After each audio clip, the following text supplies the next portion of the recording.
శ్రీకర్ పెట్టిన కండిషన్ గుర్తు చేసుకుని అవని కన్నీళ్లు పెట్టుకుంటూ బాధపడుతూ ఉంటుంది. ఇంతలో అర్చన రూపంలో అక్షయ అక్కడికి వస్తూ ఉంటుంది. అక్షయ నాకు గుళ్ళో కనిపించింది అని అర్చన చెప్పేసరికి అవని చాలా సంతోషపడుతూ ఏం చెప్పింది అని అడుగుతూ ఉంటుంది.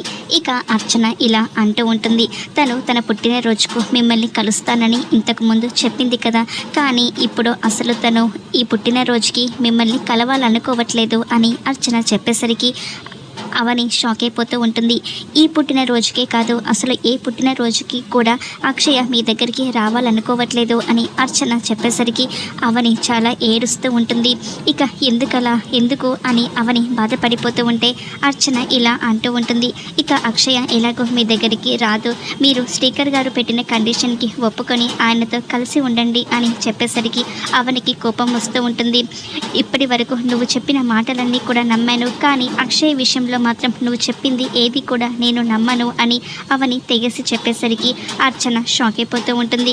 ఇప్పటికీ నా భర్త చేసిన గాయాలతో బాధపడిపోతున్నాను, నువ్వు మళ్ళీ ఆ గాయాల మీద మంట రేపకు అని అవని అర్చనతో చెప్పేసరికి ఇక అర్చన ఏం మాట్లాడకుండా మౌనంగా ఉంటుంది. అవని బాధపడిపోతూ ఉంటే ఇక అర్చన బయటకి నడుచుకుంటూ వస్తూ ఉంటుంది. ఎంతో చెప్పి చూశాను, అమ్మా నాన్న కలవాలి అంటే ఇక నేను చనిపోతేనే అది సాధ్యం, నేను చచ్చిపోతేనే వాళ్ళిద్దరు కూడా కలుస్తారు అని అక్షయ చనిపోవాలి అని నిర్ణయించుకుని అలా చీకట్లో వెళ్ళిపోతూ ఉంటుంది. ఇక ఏం జరుగుతుందో రాబోయే ఎపిసోడ్లో చూద్దాం.